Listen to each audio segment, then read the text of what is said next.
ñeenti waxtu ak genn wàll ci rajo Futur Média ñi ngi leen di nuyu di rafetlu bu baax ànd beeg nun xibaari wolof yi ci yaatal ngeen ci yànd ak Makumba Bey. Macky Sall kàddoom yu njëkk ci rapport yi Cour des comptes yi mu ko jébbal keroog ajuma mu ni ay njum tey ñàkk a respecté procédure moo ci ëpp waaye fañ ko àcceegu fa mu ni tey la gën a takku ci xeex yorin wu sellul moom président de la république te dina sos kuréel goo xamante ni mooy topp rapport yooyu. Moustapha Cissé Lo ni faaw nag ñu wéyal xeex bi ni ñu ko tàmbale woon ci seen njëlbeenu mandat. Mahammed Boun Abdallah Dionne ni mu waxee ci rapport OFNAC ba woon ca kuddu ni ab tubaab ko def bi mu noppee daa dem yoonam kenn gisatu ko ñi ci jokkal rafetlu wuñ kàddu yi ni mu ko waxee. Mbour maire ba ci boppam la ñu daan ñaari at yoo xamante ne nii day am ñetti weer yoo xam ne nag da koy tëdd kaso ak alamaan ñaari millions ay wookaam ni dañuy dem d'appel ab jardin public la soppi centre commercial. Synpics di jàppale journaliste yi ñu dàq APS ak secrétaire général am di Bamba Kassé moo xam ne dañ ko suspendre journaliste yi nii daan yi ñu leen teg jaaduwul. Sénégalais ya nekk ca Chine te mënaguñoo ñibbisi ci réew mi amum tiit ca jàngoro jafa yeewu gouvernement bi nag ni duñu leen mën a jëli ndax day diis lool ci moom.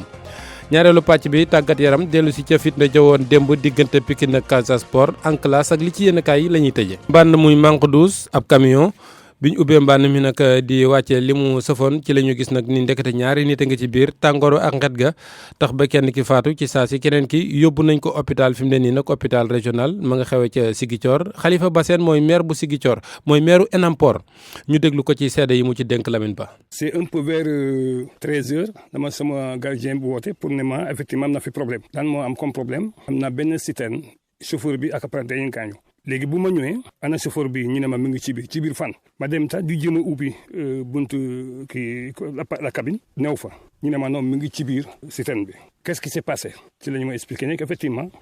dafa am marché bu mu gagné cap léegi mu ñëw fii pour nettoyer camion bi bala muy dem continuer marché bi. Parce qu'il paraît que bu ñu defee les vidanges là dafay am suuf buy des ci citerne bi donc boo bëggee def un travail très rapide il faut nga génn suuf boobu moom la ñu nettoyer. mu wootee numéro chauffeur bi mu sonné mu wootee numéro apprenti bi mu sonné il tourne un peu partout déggul sonnerie parce que effectivement ñu ngi woon ci biir. c'est après seen benn mbokk bu ñëw bu mu comme ñoom xamoon nañ ne ñu ngi fii moom moo ne non il faut ñu yëg ci kaw parce que dañuy gis couvercle yi ubbeeku ci la ñuy yëg ñu seen leen ci biir alors bu ñu leen seen ci biir. gis nekk keneen ki mi ngi nooy pour le moment ci la ñuy génn apprenti bi yóbbu ko directement hôpital xam nga comme kenn fekkewul moo tax lu ñu ñaan ñun ñëpp ku ñuy génn mu dund moom dans tous les cas dina expliquer réellement les raisons de l'accident. kaddu yu njëkk ci rapport yi Cour des comptes yi mu jëbal président de la république keroog ajuma ñetti rapport yoo xam ne nag am na ci ay rëq-rëq bu baax a baax ci wàllu kilifa yi ni ñuy yore ak ni ñuy doxalee lenn nag ci alali réew mi président de la république nag ni coow li dañu ko aj foo xamante ne ni àggu fa ndax léeg-léeg ay njuumte la ci fa nga war a jaar nga teggi ko jaar ci weneen yoon Mouhamed Alimou Ba. gannaaw bi mu félicité woo nu ñu publier rapport Cour des comptes président de la république bëgg rek ñu am dal ci lu résultat yi wone ñu bañ a yàkkamti. loolu nag bu ñu nekk contrôle du càggante ni rek musiba am na contrôle dafay wone est-ce que conformité am na par rapport ak suñu ay texte suñu texte seen boppam léeg-léeg dafa war a évoluer ensuite dafa am texte yu bëri yu bees yu ñëw de dugg ci réew mi jógee UEMOA par exemple ren ji budget bi ni ñu ko daan defee dafa soppeeku complètement budget programme la ñu wax dafa am procédure à part loolu tam dafay laaj pédagogie si ñi ko war a doxal parce que il suffit nga bañ a jaar li code bi wax rek ñu ne def nga jalgati nga yoon du càggan détournement de deniers parce que nit ñi li ñuy jàpp mooy ay détournement. problème ci wàllu règlement problème ci wàllu procédure et pourtant Cour des comptes waxul loolu kese nee na am na ñoo xamante ni def nañ njaaxum yenn yoo xamante ni ci wàllu détournement président Macky Sall d'accord ci lu nu mel ne dina ci def suivi. doxalin bi ñu war a xam ne aussi la daan am mënatul am parce que d'abord démocratie bi toll na foo xam ne ak gouvernance bi loolu mënatul am donc ku nekk na góorgóorlu ci li ñu ko dénk afin que mu doxal ko ci anam yu gën a rafet. ngir kon joxe gage ci wàllu bonne gouvernance président de la république nee na dañuy kon créer benn commission bi exploiter rapport yi ñuy publier. jot naa rapport bi dina taxawal commission bu koy xool ngir ñu mën ko exploiter au maximum. njiitu réew mi nee na nag léegi Cour des comptes am siège am ndaxte léegi liggéey bi jeex. président de la république tey ci suba ci micro RTS ci cérémonie levée des couleurs yi Moustapha Cissé Lo député ci assemblée nationale vice président fa président commission président parlement CEDEAO moom nag jàpp na ni dafa war di wéy ni ñu ko tàmbalee woon bi ñuy soog a ñëw ngir alali réew mi ñu ko yor mën koo jaarale ci yoon woo xamante ne ni wu sell lay doon ñu déglu ko ci micro Pape Balla Gueye ak Adja Marie Thiam. président mi nga xam ne moo ma jox liggéey bi mais jàpp naa ni lettre bi ma ko bind te dana ko jot mooy war naa kontaan ci li ma liggéey man bu doon ñëpp def nañu ni mu def président assemblée def ko institution yi directeurs yi ministres yi ku ne leeral li nga def nga wax ko mu leer naññ te kenn du ko mën a weddi réew mi li ngeen ci bëgg da ngeen ko am waaye am na ñuy ñuxumal te ku leen tudd ñu fay ay nit pour ñu nekk ci réseaux sociaux yi saagaak wax yooyu amul njariñ OFNAC dañ ko fee teg bu dee ñoom gis nañu lu jaaduwul kenn def ko mu nekk ci nguur gi dañ koo war a wane fañ ko war a wane bu dee ay topp ci justice am na ñu topp leen ñooña ñu may leen ñu défendre bu ñu defee dara ñu condamné leen bañ leen a yërëm dëgg mooy loolu ndax sunu alal kenn waru koo foyee alalu réew mi kuñ ko jox da ngaa war a rendre compte réduction des comptes bi dañ koo war di def te bañ a ñëw rek di ragalante gannaaw di tàccu lu waay def ñu ne baax na te fekk la ngay def sa poste nga koy defee defoo ko pour kenn te doo rendre compte. man loolu moo ci suma xalaat. Moustapha Cissé Lo tey jii ci suba ca assemblée nationale ñu doon yeesalaat bureau bi nga xam ne nag ñooy dem léegi parlement CEDEAO ñu doon juróom-benn député yoo xam ne ñooy titulaires yi am juróom-benn yoo xam ni ñoom ñooy doon suppléants yi ci 5e législature bi ñii ñooy titulaires yi Aimé Assine Ibrahima Sall Souleymane Ndoye Adama Silla jigéen la. Abdoulaye Wilane ak Worey Sarr suppléants yi Moussa Sané Samba Kandé ak Mame Fatou Sène numéro 2 Fatim Sall Aïssatou Sissoko ak Rokhaya Diouf ñu des ba tey ci wàllu wax ci leeraangeek yorinu alali réew mi rapport kuddu bi fi génnoon jamono OFNAC defoon ko ñu ni yorinu jaarul woon yoon premier ministre nag démb ndaje mu amoon ci wàllu politique ca Gossas ci la waxee ni nag ni moom fromage hollandais lay nurool maanaam pax yi ñoo ëpp wàllu fromage gi ci boppam wax jee bëri te itam nee na ab tubaab ko def gannaaw bi kenn mënatu koo teg bët ñi nga xam ne nag ñoom jokkoo nañ ci ak ñoom jàpp nañu daal mënoon naa bañ a waxee dënn mënoon naa bañ a waxee nii Georges Déthié Diop. Mahammed Boun Abdallah Dionne ki mu sànni xeer moo di Nafi Ngom Keïta waaye la ca ginnaaw secrétaire général bu présidence de la république OFNAC ci wàllu boppam la yekk lu mel ni xeme te nag ñoom ñoo taxawaloon organe googee taskatu xibaar bii di Assane Sam jàppee ko lu yéeme. loolu yëpp day wane ni OFNAC ñoom teg na ki fu pare mais dafa leen dérangé OFNAC arrangé wu leen la ñu bëggoon mooy setal gestion seeni ñoñ dafa mel ni loolu dañ ci bëgg a génn dafa mel ni la nga xamante ni moo fi xewoon naka jekk ci politique maanaam képp koo xamante ni da ngay faral ak nguur gi ak faral ak président di ko politiqual yooyu ñu bàyyi la ngay doxal nu mu la neexee te kenn du la sonal dafa mel ni loolu moo bëgg a continuer donc OFNAC dem ba mission daanaka mënatu ko remplir wala boog bu ko dee def tamit du ko def anam ba mu gën a. kaddu yi Mahammed Boun Abdallah Dionne li tax mu gën a ëlëm ñenn ñi moo di nguur gi dalalul xel yi ci wàllu yorinu kopparu askan wi Moussa Diaw di jàngalekat ak gëstukat ci université Gaston Berger bu Saint-Louis mbir mi ëlëm ko. loolu dafay tax ni ñu am doute ci avenir réew mi organes yooyu waruñu leen attaqué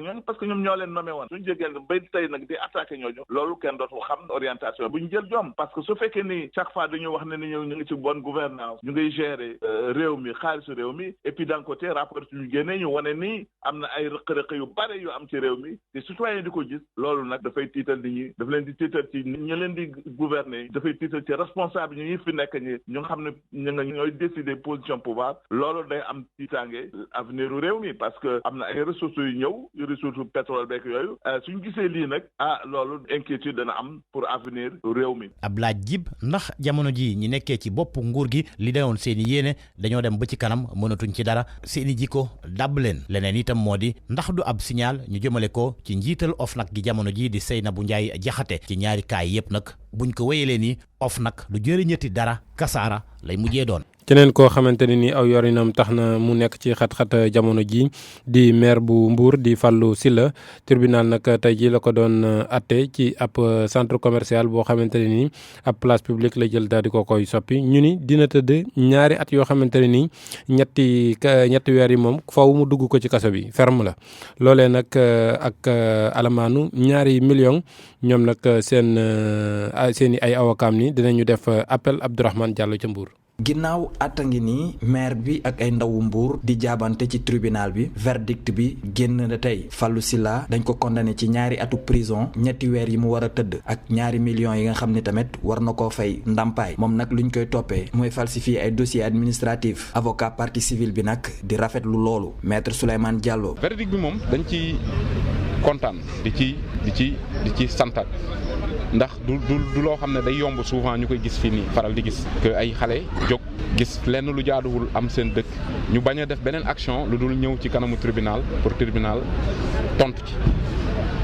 tontu ci ca lañ ca doon xaar ci tribunal jox leen ko donc bu boobaa dañ ci am benn satisfaction bu mag. li jëm nag ba xam Fallou Sylla tey jii dinañ ko jëli këram ngir tëj ko avocat ndaw Mbour yi di leeral mbir mi. mandat de dépôt nag décerné wuñ ko ci audience bi waaye loolu tamit procureur moom mën na apprécier bis bu décision bi taxawee ndax moom dana ko exécuter ndax nécessité exécuter ko yooyu yëpp yemu nañ loolu moom la yeyoo ñun ñooy topp loolu noonu moom mi nga xam ne moo fi toogal yoon moom mooy topp loolu. avocat maire Mbour bi nag rafetluwul dogalu justice bi moom sax muy xamle ni dina def appel RFM Mbour. Abdourahmane Diallo. ñeent fukki minutes ak benn moo tegu ci ñeenti waxtu ci rajo Futur Média ñu leen di gërëm bu baax a baax ci teewlu gi. ñu wéy ak yéen ak syndicat SYNPICS mi nga xam ne moo ëmb journaliste yi moom nag jàpp na ni directeur général bu APS di Thierno Birahim Fall dàq gi mu dàq ñaari liggéeykat foofee ba pare suspendre Bamba Kassé jaaduwul ñuy jàppale nag seen naataango yooyu nga xamante ne nii ay taskatu xibaar lañ yooyu jàpp nañ ni ñu doxalee noonu la ñu waroon a doxalee SYNPICS génne ab communiqué di ko ci ñaawlu Mamadou Omar Ba. kuréel gi ëmb taskatu xibaar yi ci Sénégal di SYNPICS di nakarlu lool dàkk bi ñu dàkk ci APS kii di Yaay Fatou Mbaye Diagne nekkoon chef service commercial ak kii di njiital chef service administratif et financier di Fatou Diop Wade décision boobu Thierno Birahim Fall jël di njiital APS te SYNPICS jàppee ko jaay doole du foofu rek la yem ndax dañu ko boole suspendre Bamba Fall di taskatu xibaar ci agence bi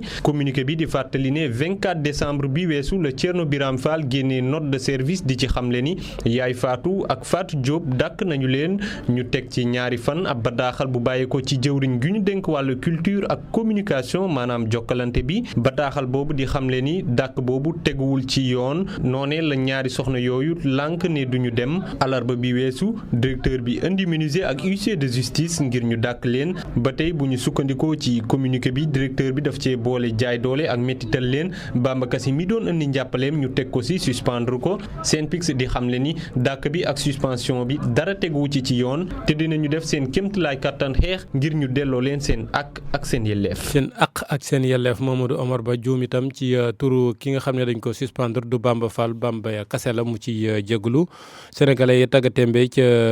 Chine. te ragal lool jàngoro jafa feeñ nag mën leen a indi li jafe-jafe président de la république nee na Sénégal amul doole jëliñ leen ñoom ñi nga xamante ne ni jamono joojee ña nga fa te amum tiit ndax buñ ko waree def day laaj ay matukaay yoo xamante ne ni yu bëri lay doon. jàpp naa ne pour que ñu rapatrier ay doomu Sénégal yu nekk foofu loolu amaguñu ko ci wàllu taxawaay ak wàllu mesure yu ñu war a jël Afrique amu ci benn réew non plus bu ko am parce que booy rapatrier. fu foyer maladie am na fekk d'abord nga mën leen jëli ci anam yoo xam ne doo taxaw ci benn réew fii ak Chine nga mën a dem foofu jël condition ñi leen di jëli ñoom seen bopp ci wàllu médical ak ci seeni capacité ñu bañ a aussi am benn risque bu ñu dellusee nga am foo leen yóbbu condition yooyu laa ne Sénégal mënagu ko du càggan ni dañuy seetaan doomu réew mi déedéet ñu ngi jokkoo ak réewu Chine ci lépp luñ mën a def te it bés bu ñu leen mënee génnee dinañ ko def ci condition yoo xam ne ñu ngi koy étudier waaye foofu lañ ci toll. mu ngoog étudier lañ ci toll waaye lu 10 lay doon Macky Sall tey jii ci suba ci ndaje mi ñu doon amalee levée des couleurs. tàggat yaram Abdou Diouf maa ngi lay nuyu. maa ngi lay fay El Hadj Makumba Bey. ñu di ko tàmbaleeg football Ligue 1 démb fitna ji yeewoon diggante Pikine ak Casa Sport. waa Casa Sport àddu nañ ci nee nañu daal lu ji njaaga mooy njaaga te ñii nag di waa arbitre beeg ñi amaloon jongante bi maanaam organisateurs yi ñoom ñooy responsable ci jafe-jafe yi nga xam ne moo amoon ca stade Alassane Djigo. ñuy fàttali ne am na ci ay songo yoo xam ne ñu bëri am nañ ci ay gaañu dañuy déglu ci wàllu woowu Siaka Bodian mooy secrétaire général bu Casa Sport ñu déglu kook Malal Junior Diagne. ñaar mbir la bu njëkk bi mooy arbitrage bu bon bi ñu jànkonteel parce que arbitre bi ñu doon arbitrage bi nekk suñu diggante ak Pikine maanaam Youssouf Signaté bu Kraaw Tamba bi match bi jeexee moom moo ne 4 minutes arrêt de jeu ñu yëkkati ko ñu fuwal ko ba pratiquement 4 minutes yi jeex ñii di xaar mu tas match bi mu róoyal ko ba pratiquement ay 7 minutes d'arrêt de jeu premier problème bu mu créé ñaareel bi mooy que si 7e minute boobu la waa Pikine am coup franc ñu dóor ko si suñu camp ci cafouillage boobu bal bi laal loxo joueur Casa Sport mu sifflé penalty ci problème bi mooy que laata bal bi di dem ci joueur Casa Sport bi joueur Pikine bi koy réceptionné ci loxo la ko réceptionné donc faute bu naroon am faute la moo doon am pour Casa Sport plutôt que penalty contre Casa Sport donc loolu mu doon ñaari mbir yi nga xam ne d'abord temps bu mu xëcc fekk mu jeex bu yàgg ensuite penalty bu mu sifflé alors que faute la waroon sifflé pour Casa Sport loolu mooy njëkk problème bi moo nekk premier problème ba tax na bi mu tasee match bi ci saa soosu pratiquement bii bi duggee supporters yi nag wàcc ci police bi pour mun a bëgg a wane seen mécontentement léegi ñaareel mbir bu am ci affaire bi mooy que bi ñu wàccee ñoom waa Pikine nekkoon ci kaw gradin ñoom ñoo jël ay xeer di leen sànni ñu bëri amee cee gaañu ñun sa suñuy ñun ñii suñu biir am na suñu bagage yi nga xam ne am na gaañu ci bopp bi ay supporters am ci gaañu ay dirigeants ñëw nag seen oto ñu tëj seen oto donc loolu moo andi véritablement problème bi amoon stade Alassane Djigo donc ñun dañu bind pour wane li xew ci match boobu ba pare itam ñu wax leen suñu bëgg-bëgg parce que suñu bëgg-bëgg mooy Kraaw Tamba buñ ko joxati matchu Casa Sport loolu nag dañ koy saisiré Ligue Pro saisiré ko CCA. AS Pikine ñoom génn nañu benn bataaxal di wax ni ñu ngi naqarloo ko méttit lu jëf ya xewoon foofee ñoom waa AS Pikine jàpp ne ci seen communiqué boobule ni ligue bi dina jël matuwaay yi ngir képp koo xam ne sa loxo laale na ci mbir mi ñu mën laa teg ci yoon loole yëpp daañ ci dikkaat ak waa AS Pikine jéem a xool ba xam yan kàddu lañ ci yëkkati. ñu dem ba Diamniadio taax ya bëri na lool waaye ña dëkk ca dëkk bu yàgg ba moom nee nañu fi ne nii ku leen dimbali ci wàllu tàggat yaram ay tabax ñu jël. lii gën a tax nag ñu yëkkati yooyu li kàddu moo di ne taax yooyu ak tabax yi ngay junj dafa bëri te ay taax la yoo xam ne ak i tabax yu ñuy faral di gis ca bitim réew ca dëkku tubaab yi maanaam infrastructure de dernière génération. terewul nag ñoom fa ñuy daw di topp ca ginnaaw bal ba muccul ayib moo tax ñu jàpp ne daal war nañ caa mën a am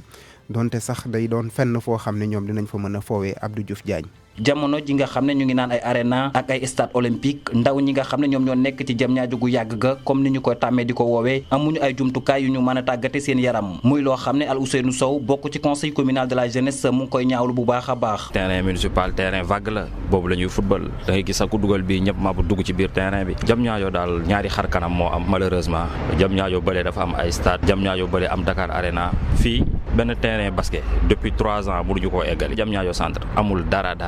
fa Al Ousseynou teggi tànkam fa la ko Ibrahima Ciss daal di teg moom mi nga xam ne moo jiite zone 9 bu Diamniadio di xamle ne jumtuwaayu tàggat yaram yu taaru yi nga xam ne def nañ ko ca pôle ba ñoom ñi taxuñu. bu dee mën nañ Diamniadio ko moom doret Diamniadio pôle urbain mu lay doon pas Diamniadio bi ancien Diamniadio bi ñu nekk tey parce que gis nañu ancien Diamniadio bi ñu nekk tey même fu accès dafa sax problème la donc beneen Diamniadio la ñu liggéey mais pas ancien Diamniadio bi ci suñu gis-gis ko ngir nag bañ a indi naqar ci xolu ndaw ñi nga xam ne ñoom ñoo nekk ci Diamniadio Al Ousseynou di sàkku ci état bu Sénégal mu daal di ci wut ay saafara. ñi nga xamante ni ñoom ñooy investir fële ñoom en corrélation ak les autorités nañu gestu jeunesse su Diamniadio nañu gestu suufu Diamniadio bi nga xamante ni dañ koo jël parce que tey mënoo ñëw ci dëkk nga jël suuf si ba pare di def ay investissement yooyu doomu dëkk bi gis ñu ci seen bopp. ay saafara nag ñi nga xam ne ñoom ñoo jiite bokk moomeel ba fas nañ ko yéenee wut bu ñu sukkandikoo ci Arona Ngom di chef des services techniques. ci ressources propres yu collectivité bu Diamniadio am enveloppe boo xam ne prévoir nañ ko ci budget ren mu war a mën a jëlaale en charge un certain nombre de choses au niveau du stade mais aussi ci volet partenariat maire mu ngi ciy dox ay jéego yu am solo. du gulet ñi nga xam ne ñoom ñoo yëngu ci wàllu tàggat yaram te nekk sa Diamniadio di wane seen mer ndax ñàkki jumtuwaayu tàggat yaram yi nga xam ne moom la ñu dëkkee RFM Diamniadio Abdou Diouf Diagne. Abdou Diagne jërëjëf. ñu di la sant yow itam Abdou Diouf en classe ànd ceeg Alaaji Njoogu Jën. dal nag jàmm ñu dox tey gëstu bu ñeel fitna yi nemmeeku ci l'école yi sabab li di jàppante yi nemmeeku fan yi diggante ay jàngalekat ak i élèves mbir moomu nag tàmbali di bëri ana lan moo ko waral jox nañ ci kàddu élèves yi ak jàngalekat yi ñu déglu si reportage Moussa Oumar Gueye ca Tamba. nekk jàngalekat ci Tambacounda Abdou Mbacke Samb mi ngi ñaax ñi nga xam ne ñoom ñooy ay moromam jàngalekat dañu xoolaat seen doxalin waaye itim ba tey ne ñu fàggandiku wut ay pexe ndaxte kat fi mu ne nii jot na ñu wut ay saafara waaye itim ba tey ñoom itam jàngalekat yi nañu xoolaat seen doxalin. nekk jàngalekat fii ci Tambacounda ci école Gourel Diadji. te jàngalekat dafay am benn attitude en tout cas bu muy am ci kanamu élève am benn carrure bu muy am ci kanamu élève am jàngalekat am na comportement yoo xam ne d'ailleurs du ko def ci kanamu élève am jàngalekat dafay am fulla am fayda boole ko am xam-xam parce que xale bi déjà bi nekk sa kanam bu wóoree na man kii nekk sama kanam de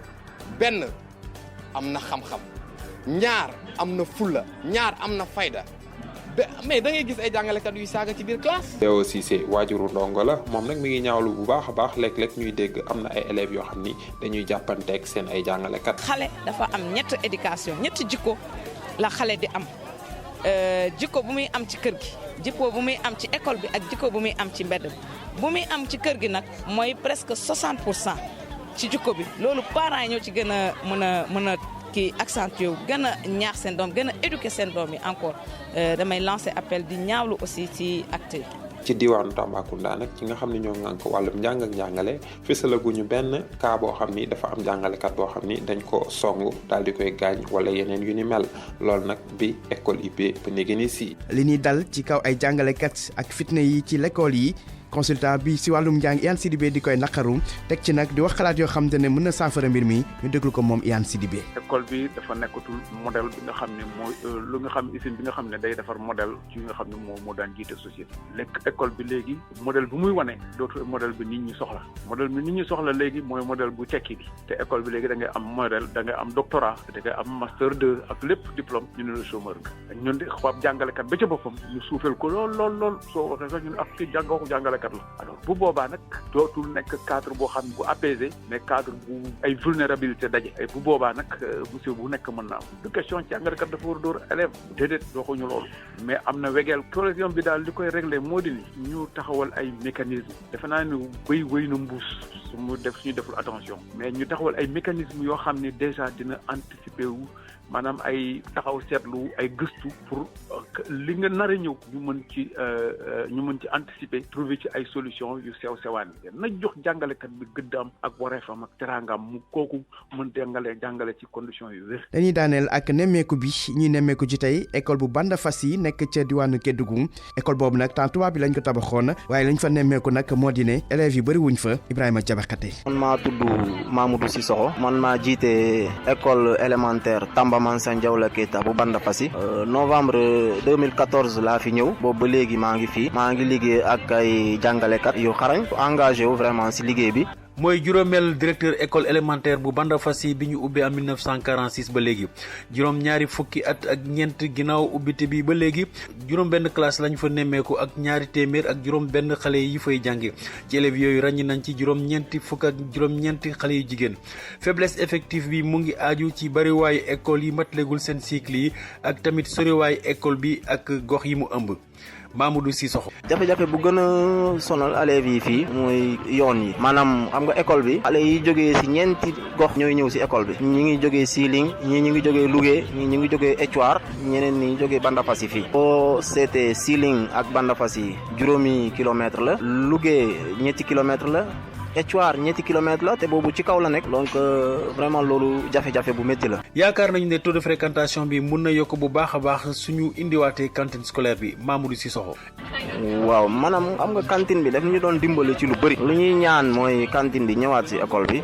loolu moom dinañu dimbali ci lu bëri. dina dimbale xale yi ci lu bëri parce que cantine bi maanaam dina tax xale yi absence yooyu dootuñu ko def parce que dañuy añ école ñu yendu benn yoon ngoon ñu jàng soog a ñibbi donc vraiment loolu la ñuy ñaan